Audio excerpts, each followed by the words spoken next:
Hello, everybody. Welcome to another installment of A Rebel Without Applause, coming to you as I always do from my little nutshell of infinite space, right here in the wood of the holly under the sign here in Beechwood Canyon. And today I have a good friend and an incredible guest coming to me across this remarkable digital divide. She has really had an incredible journey to get to this point, and we're here to celebrate, I guess, what is the 30th anniversary, leaking into the 31st anniversary of an iconic movie that, changed people's perceptions and fashion. And with me is Mona May, who famously did the costume design on the movie Clueless, directed by Amy Heckerling. And we're here to talk about that anniversary and your incredible journey to that moment and to this moment. So welcome to A Rebel Without Applause. Thank you, Mona Phil. May. Great to be here. I love it. Beechwood Canyon, the best place, with the Hollywood sign right above you, darling. Yes, reminding me of all the jobs I didn't get. So it's it's a perfect reminder. We live here in this really enchanted place, and I'm super stoked to have you here. And just we're going to start as this touchstone movie, Clueless, which originally, as you know better than anybody, was an adaptation from Jane Austen novel. I think it was Emma. It's very cleverly disguised, but the movie, despite its incredible funniness and humor, really digs into some important themes that I think have relevancy right up to this moment right now. And I Well, wanted I mean, it's Amy Heckling to me all around. I mean, she wrote the script, she adapted from Emma. I mean, it was so interesting when she wrote the film and she went around Hollywood to the studios in 1994, maybe before, trying to make the movie, and every studio basically shut her down and said, "We don't want to make a movie about girls. If you put some boys in, we'll make the movie." And she was like, "No way!" And finally, till she got to Sherry Lansing at Paramount, that's when they took her in and decided to make the film, green lighted. It still wasn't a big budget. It still was not like they just were believing in it. It was kind of like a stepsister, I think. They were like, okay, this sounds cute. It's a good movie about friendship and girls. Right. Well, how did you find the movie, or the movie find you? And what was your first reaction when you read the script? Well, the movie found me in a way because I've worked with Amy Heckling prior to the film. We did a pilot together about two girls in New York City going out, partying, and another very Amy project. And during that project, we fell in love with each other, creatively. I mean, really, I really felt like I found a soul sister. I mean, we were at the Tay. Remember, everybody, this is before cell phones and computers, almost analog times. We would, bring the same tear sheets from magazines, and just, she loved my kind of fashion sensibility, approaching the character, fun and colors. So when she wrote Clueless, I got the call, so that was pretty amazing. I mean, to get a call, it was, early in my career. And of course, I was like, this is a dream job because I came from fashion. So it was like fashion and costume design together. What? This is the best. Right. And character, because character and fashion are just inextricably intertwined in the movie Clueless. Yeah. Now, your journey is incredibly interesting. You can tell me, but as I recall, born in India, Yes. a child of diplomats from Poland, by Yes. way of Germany during Checkpoint Charlie, then after Checkpoint And Charlie. Poland, yeah, because I mean, I was born in India to a Polish dad, German mom. I lived in India in Calcutta till I was 3. So my full name is Mondira, but Mona for short. Lucky to get a cool name. From there, it actually means Temple of the Sun, which is fun. Mm-hmm. And then I moved to Poland, so really my formative years were in communist Poland. It was really interesting, living there. I mean, lucky I was, with my parents who traveled a lot. So I had a little bit of a different life in that kind of a closed place where, not many people got to travel at the time. And then I moved to Germany, and I did live in Berlin, like in the 80s, which was cool, before the wall came down. And, they were my kind of formative teenage years there. And, that was quite an amazing place. I think it has a lot influence in me. India as well. I think it's all of it. It's just kind of such a cool mixture, I think, that created this strange point of view that I have, which, it's interesting. Now we talk about like the global point of view. We didn't talk Mhm. that way in the 90s, but it's kind of, I already had that global point of view. And I think that's what Amy really liked. They came to America very early to study, ended up going back to Europe, studied there as well. And then, I settled in LA, finished the fashion school here, and by crazy chance got into the film business. Well, talk to me about when you read that script. Did it was the meaning of it shining through at that moment, or did you guys have to coax it out of it? Oh my God, the script was so good. The script was so good. The characters were so present, so strong, and so good. And Amy had a vision.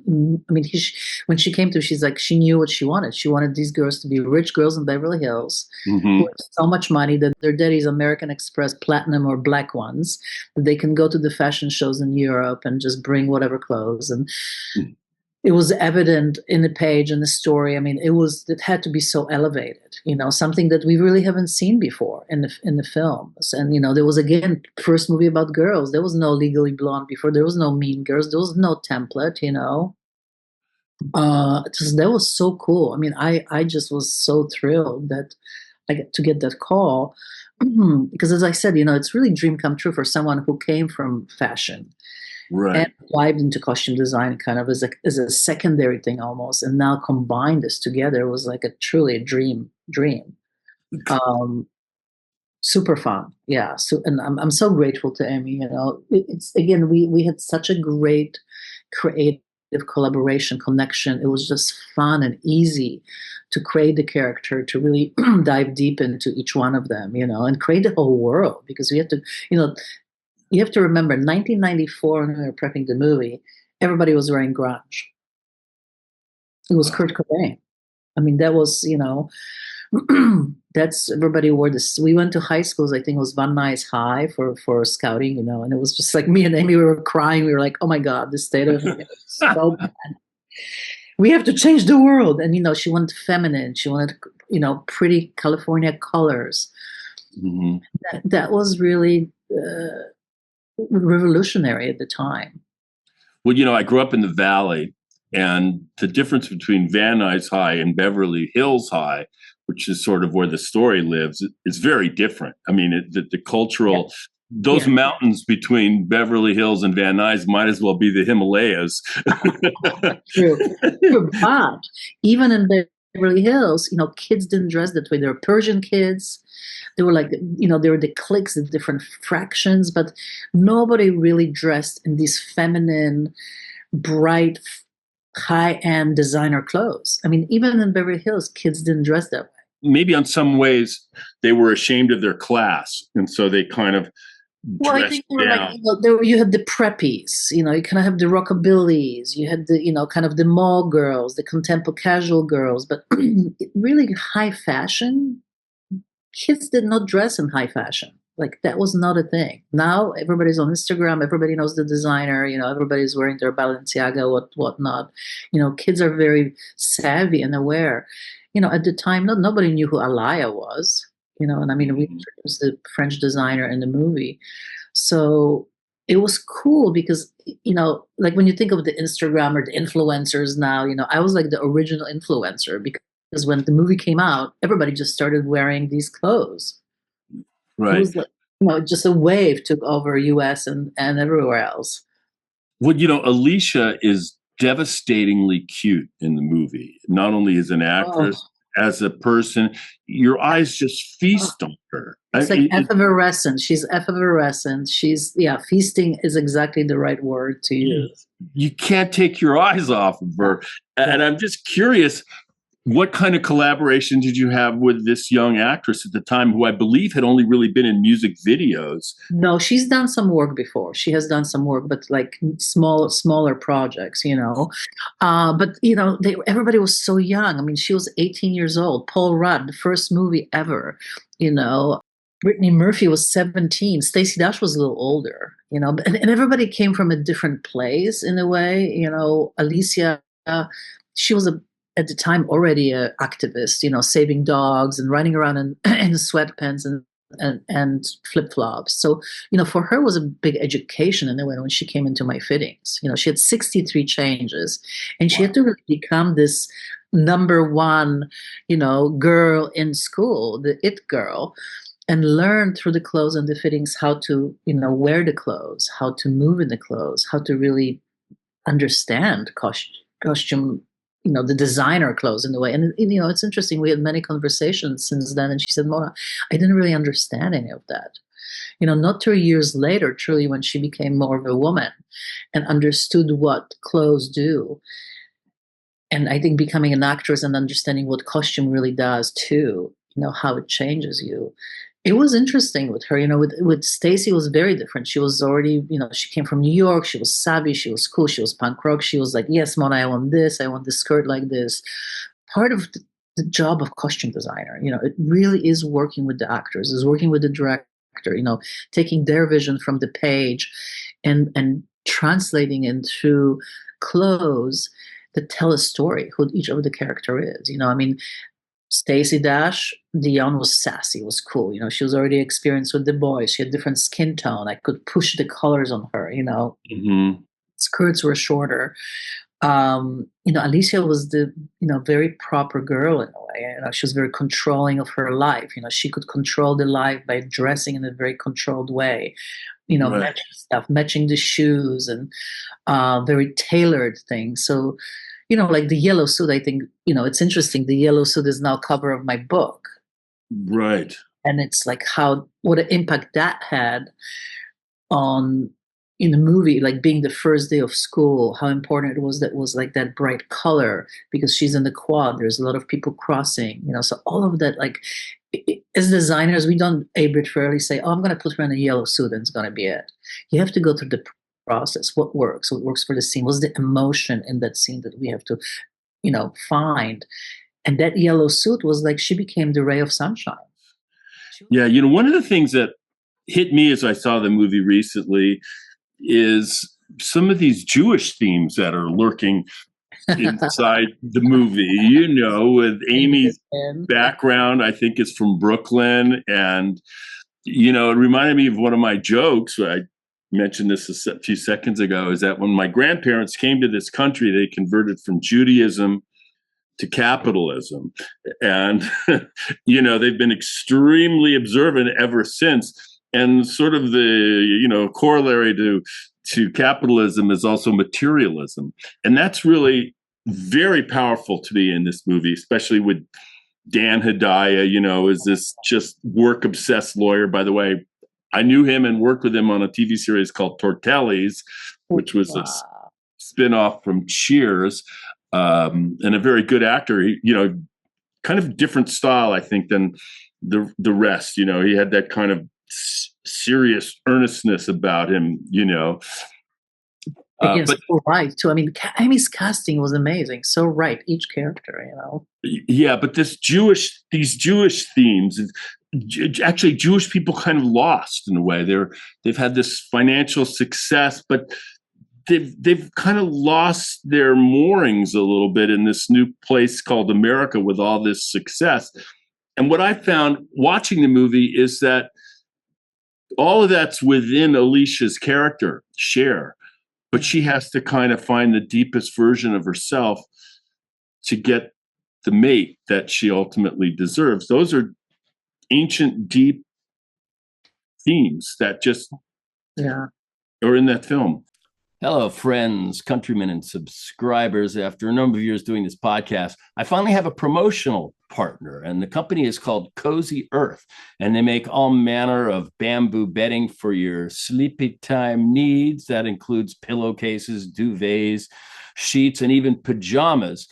and I'm able to offer you a 21% discount on any and all purchases from Cozy Earth. All you have to do is type in the promo code Rebel to get that 21% discount. Now, I've been using these bamboo sheets from Cozy Earth for a couple of years now, and I can stand behind it because I sleep on it.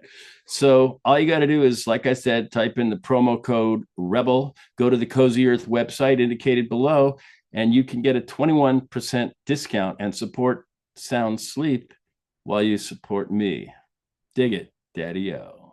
I love that you're talking about that because I think Amy is very, very deep. I think, there's always some kind of a commentary of current state affairs and where we are when she's making the movie about, the kids and their lingo, the language is so amazing. And, this was truly first, for girls to be the main characters, and their friendship and their story. So it was beautiful. It was, I'm so happy to be able to say that I was able to work on that film and kind of be the OG, of all the chick flicks or whatever you call it. Maybe you don't say those words anymore, but the girl movies.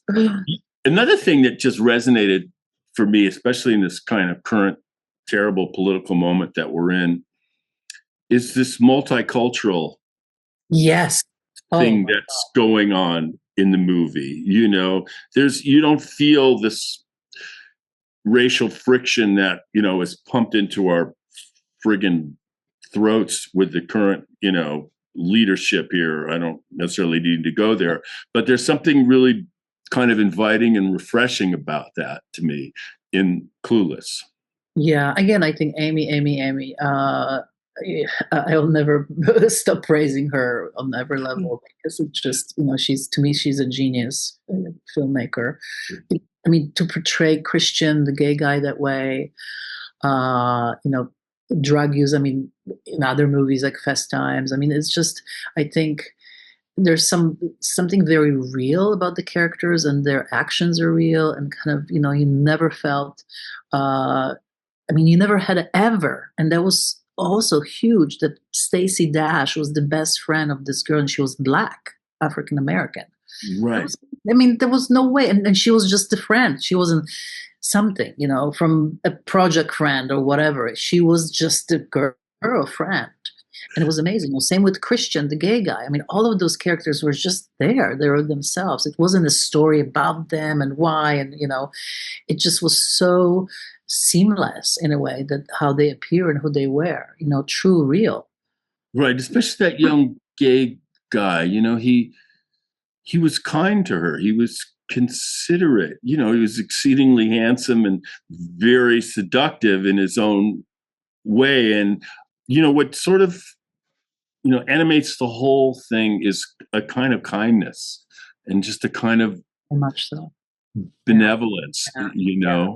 There were no mean girls, they were just girls trying to find themselves. But it really was about heart and love and supportive for each other. I think that's why maybe the film still is so relevant. That's why the new kids, I go with my book around to all the fashion schools and film schools and talk to these, 19, 20, 23-year-old kids who just love this film because it's something that we yearn for, something, the friendship, the true kind of connection. And Annie really, created that on the screen, which is amazing. There's challenges to that because you're dealing with the upper strata of society, the richest kids, and they were not snooty, but they were not snooty. Right. Right. And, but also it's like, there's a lot of class resentment in our world. And yet this movie diffuses that. You don't feel like, oh, these rich, spoiled kids. Very often people are dismissed for being raised in wealthy upbringings. But this movie doesn't, you don't feel that. You actually love these kids. Yeah, and it was really fun because, with the clothes and the costumes, it was very interesting bringing the high fashion into that world because, I had to go and look at the runways, bring something from the future into the present to create something completely fresh and new that wasn't out on the streets. But I had to really be careful how I brought that fashion in because, you could make it very easily very too old. They become too old, or snooty models. So I had to really take these fashions and create something that's very youthful, that is 16-year-olds that they can wear. So it was very feminine.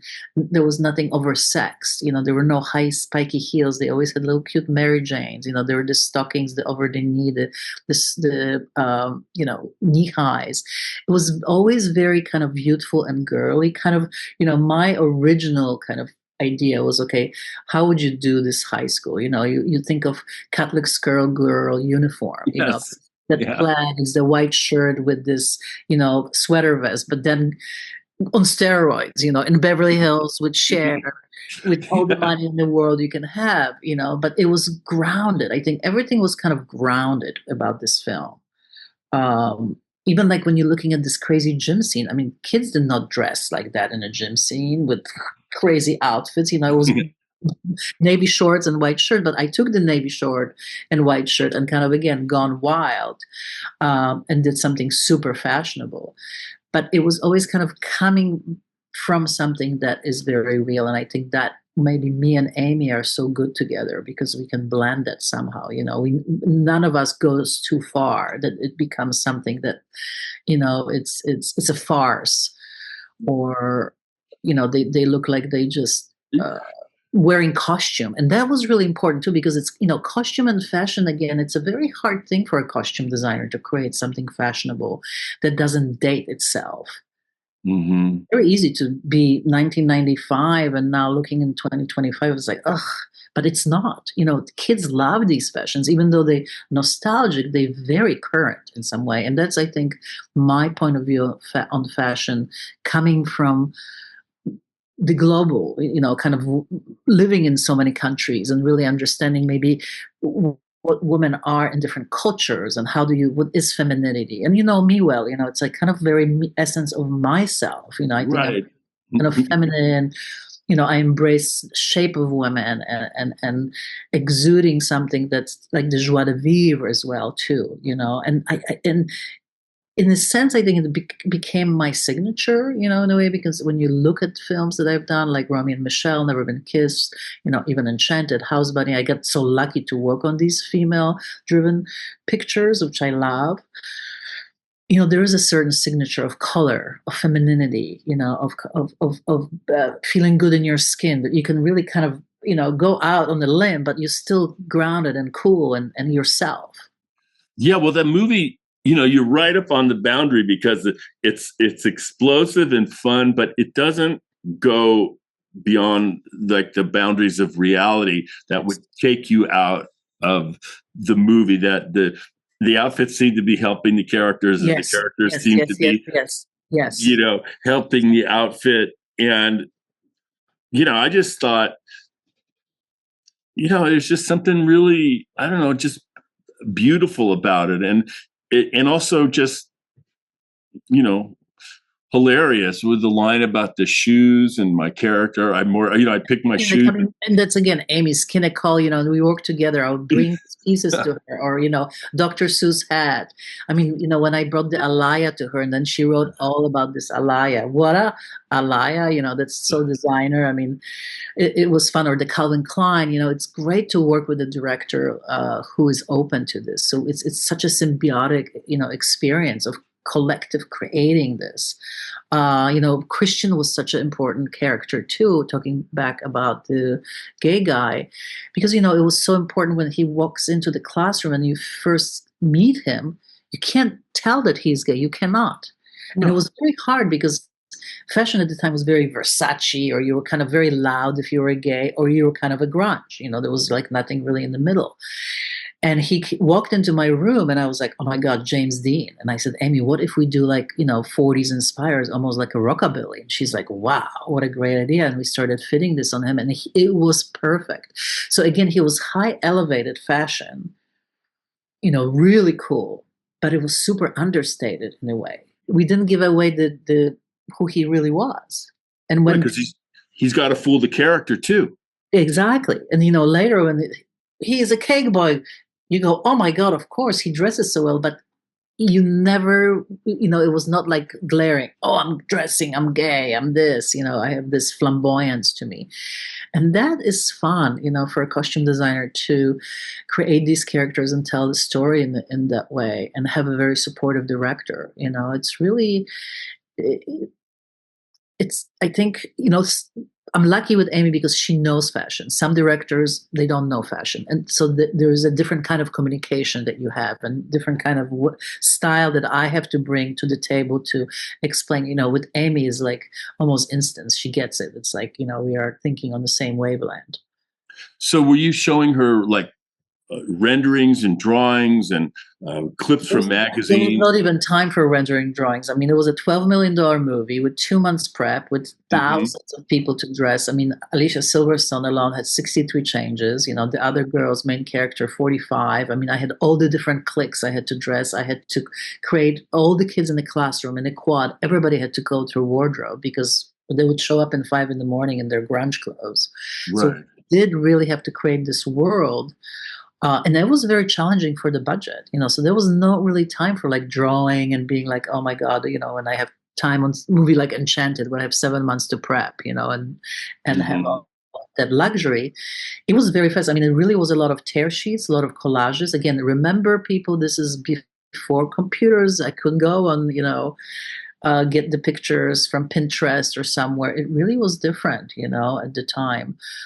So, runways, I mean, punk rock, books, all kinds of stuff. I mean, at the time, LA was so fashion. There was so much fashion going on. Melrose was popping. I mean, there was like, you know, all kinds of stores.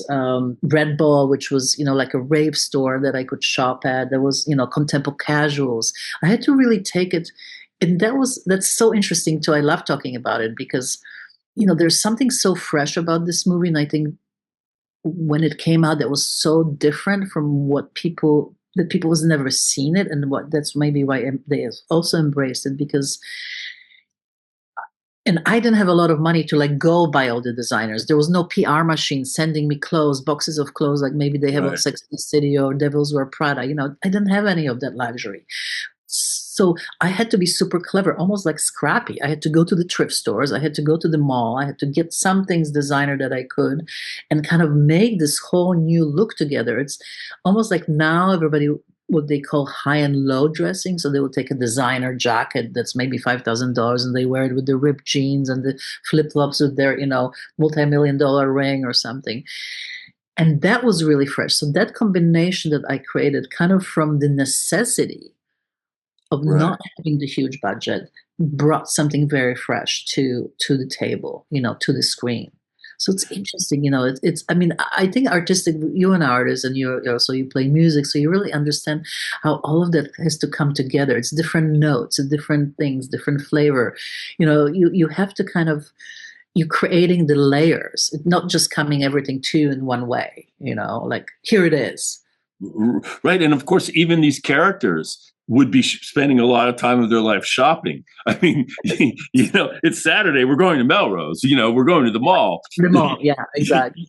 So I could just imagine you going through these stores, really channeling the characters in the stores. You could be acting the parts and feeling exactly what they had to feel, because what they're wearing, they shopped for. But they couldn't find it in one place because the outfits that that the actors are wearing, they didn't yet, they were not in the stores yet.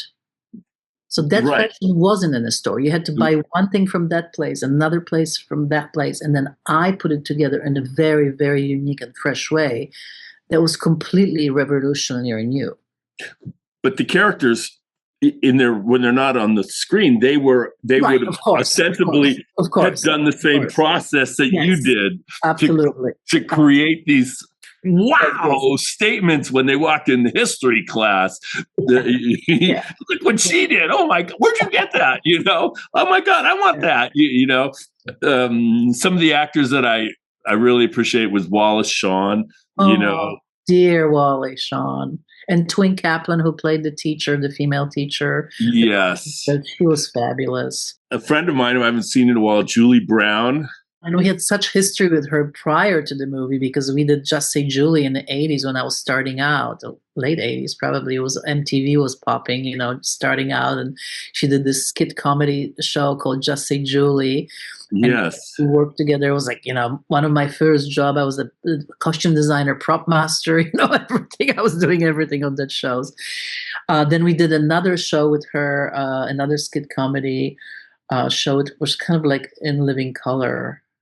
I can't even remember. Oh, The Edge. It was called The Edge. So we had a great history with her. And she was fun because I love dressing comedians because they really kind of don't care how they look. They would wear the craziest stuff for the character. I love it. I mean, it's the Lisa Kudrow, the Anna Faris, the, Julie Brown. Yes. They would just go to the whatever, end of the earth. Lisa Kudrow, she's from the Valley. Oh, And her father was a doctor. Her brother, okay. David Kudrow, is a doctor. And my dad was his little league coach. And they're all, it's all these Valley Jews, these things are not, maybe they're coincidental or maybe they're not. Lisa and then John Lovitz, there was their family's Oh my God, that's their great. best friend, the family's best friend before anything Hollywood was, John Lovitz. I think Julie's from the Valley too, Julie Yes, Brown. from the Valley, yep. You And know, John Elvis was in Wedding Singer, which was great. Or was right, it? Lisa. Yeah. And then Lisa Kudrow, Romy and Michelle, which was great working with her on that movie. Years ago, I was in an audition and I was waiting to whatever, I don't even remember. And Lisa Kudrow was there, I guess, auditioning for not the same part, but maybe the same project. She goes, if this is before, what was it? Friends, right? Yeah, Friends, whatever. And she goes, "You're Billy Calvinson. Your father was David's Little League coach." And I go, "Oh, hi. Hi, Lisa." Oh, great. Oh, God. And, That's and those, like, you can't extract those backgrounds from those no, actors. no. And so they live in the movie too, and the Valley and Beverly Hills. I remember growing up in the Valley, wanting to participate in Hollywood and the movies. And like I said, those mountains between the Valley and Hollywood and Beverly Hills might as well have, been the Himalayas to me. They felt like a huge barrier to the world that I had hoped for, So Amazing. I mean, I love it. I mean, Alicia Silverstone is Jewish as well. There's something that she brings, I think, with herself as well to it all. Um, yeah, I mean, Amy is Jewish. Amy Heckerling is Jewish. Uh, it's, I mean, this country history is amazing, like, all of us. I mean, I came here at 17. It's, we were able to like live here and really create and become who we are. It's such a privilege. It's just been an incredible journey being in this country, and becoming this artist and a very independent woman. I mean, I don't know if I would have that opportunity anywhere else to just kind of like do what I wanted, and actually get rewarded for my talent. Quite amazing. Yes.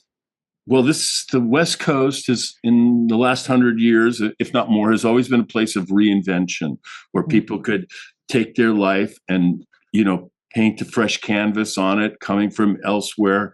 Obviously Hollywood, has Gold Rush, right? Gold Rush. the gold rush. Yeah, it's like I always said, well, the thing is, if it doesn't work out in Hollywood, most people go, well, I can go back home to Iowa. I go, well, if it doesn't work out in Hollywood for me, I got to stay in Hollywood because this is where I grew up.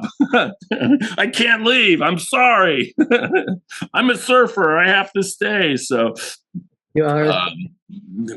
So your journey, is an amazing one. And, one of the things that comes with it, that doesn't necessarily come with the talent and the ambition, is courage.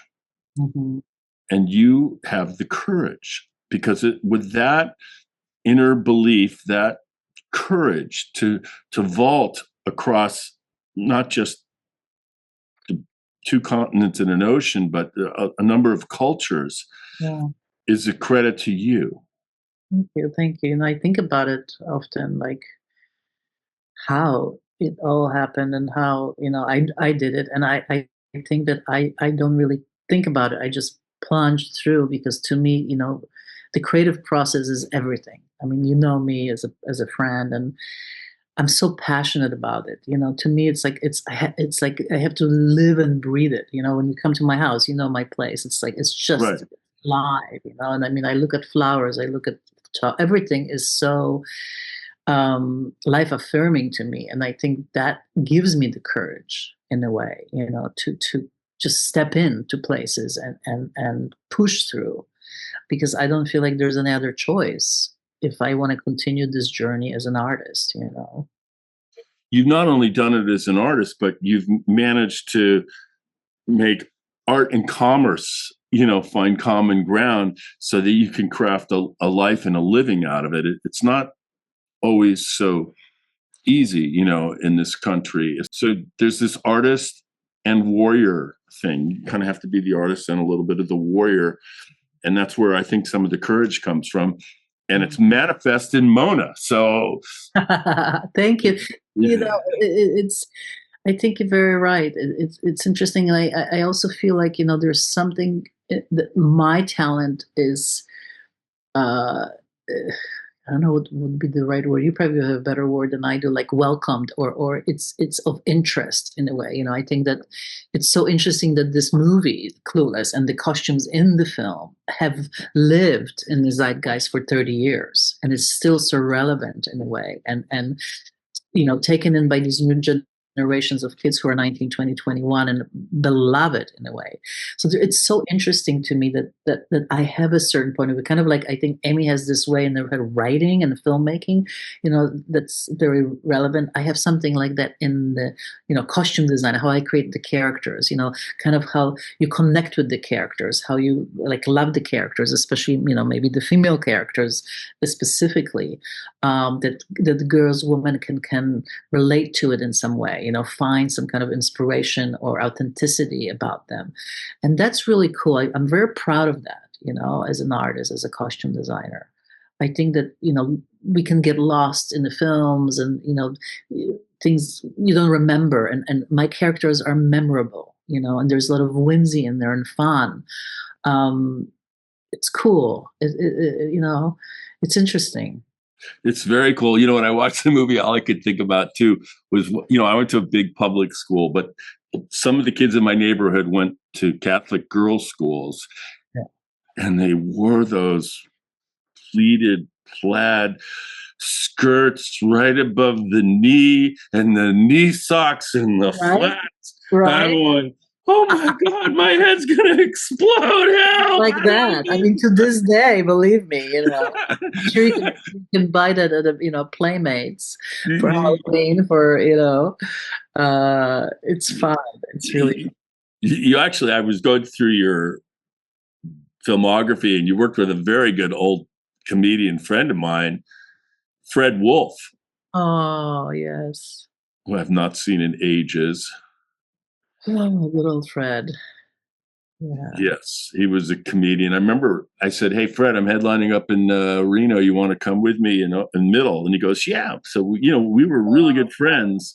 Um, And then I don't know, just it's hard to hold on to all your friends over the course of a life. Not that anything happened. we're They like, just and we get so busy. I mean, we get so busy. We travel. I mean, it's we kind of yeah. like I feel like we are gypsies. I'm always somewhere in another country in another. I mean, it's hard to keep friendships because you're like, oh, I've gone 4 months, and it's like, hey, hello, I'm in town, and they like, we living our lives. What now? You back in?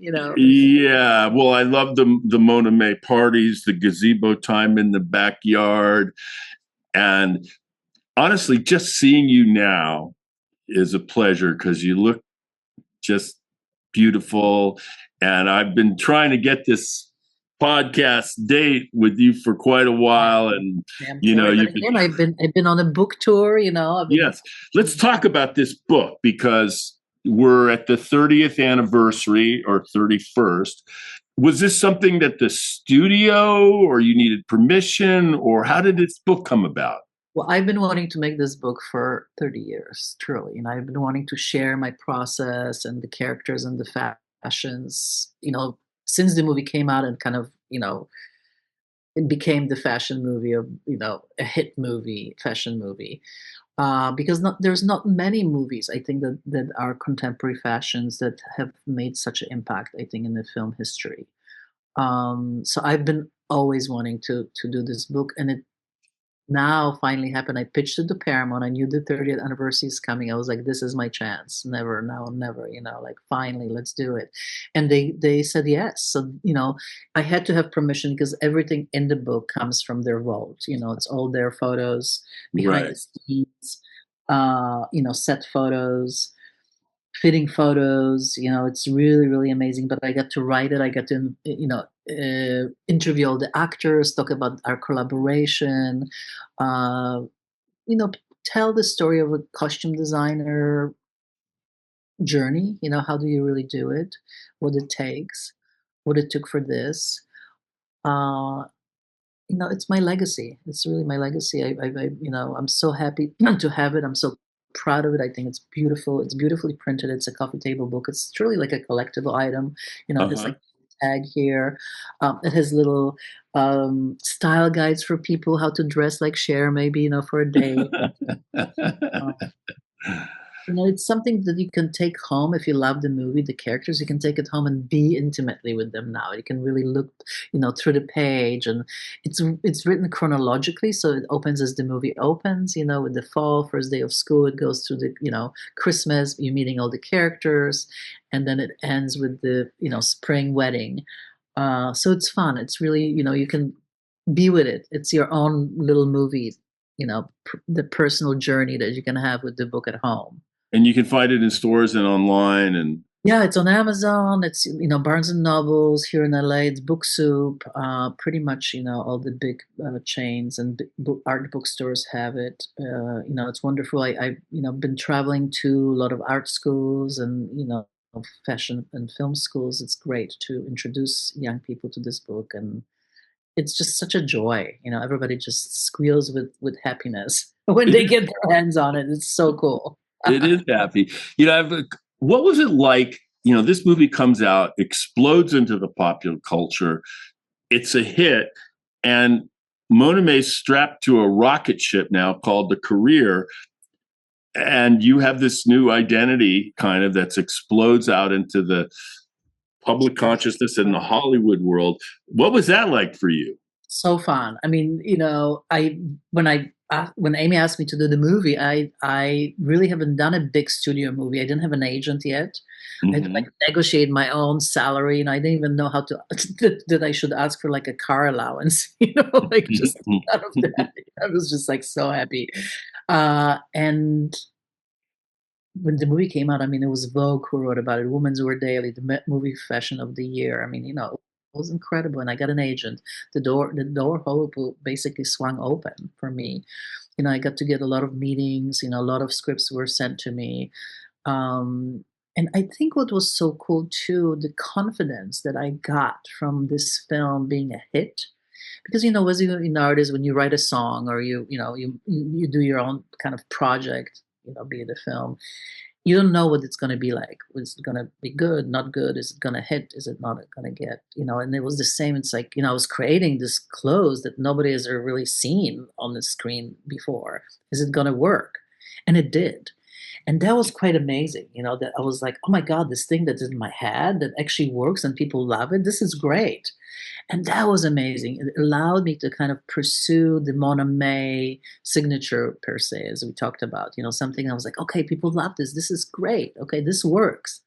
And that was really fun. So I think all of that kind of being catapulted to the light, that to me was most important because I just felt like this confidence in this art Mm-hmm. that I had. That I can go on and do the Romeo and Michelle and the Wedding Singer, the Never Been Kissed, Night at the Roxbury. I mean, I was the '90s it girl, in a way, and just it Yeah. and stuff was such a fun ride. Well, it's nice to hear stories where success leads to fun and Oh yeah. happiness Oh my because God. it doesn't always in this world. Sometimes it leads to excess and addiction and tragedy, but in your case, it's great. Yeah, You it's a know, fun ride. It's been a it was really a fun ride, and to see your you know, these visions not only get to exercise them, but to see them received Yeah. and accepted. And one of the things about Clueless that resonated was this multicultural world where these older boundaries of race and even class were just not relevant to those kids. Yeah. And that's the world we're in. Yeah. Yeah.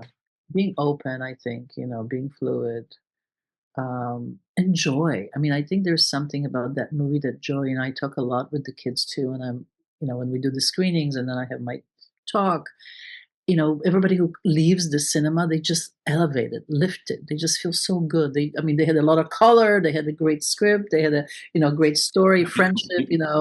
It's a good ending, a happy ending. And I think that also is so important in the times that we are now, just kind of to bring that joy, to elevate the joy. To each one of us, I think, has a responsibility for that joy, to bring it now in every moment, to each other. Right. It's so important, because otherwise we just are going to be like sad robots, just right, or live in fear. And Yeah. and I'm sort of drenched in the politics of where we are. And one of the things is, I'm not giving that son of a bitch my joy, because I know I got one trip in this life, and you may want it, but you ain't getting it. I'm going skiing, I'm surfing, Exactly, and the I'm doing same my thing. thing. This is me, and this is my joy that I can bring to every school, to every kid who is interested, and they can take it home and have fun with it. So that is my rebel without a cause. Well, Cause. a cause with applause, whatever. Well, folks, check out, if you haven't seen the movie, you can get it with a few clicks of your mouse on your computer, as I did. Again, I saw it in theaters.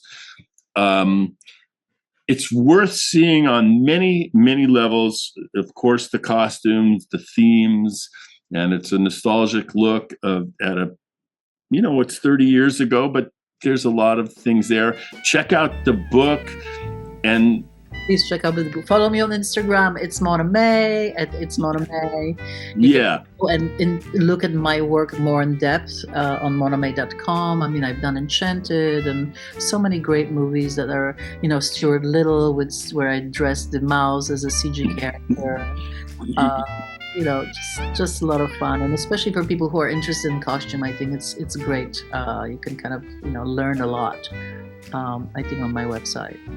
Your resume is amazing. Your career is terrific, and you're just still a sweetheart. I love Mona.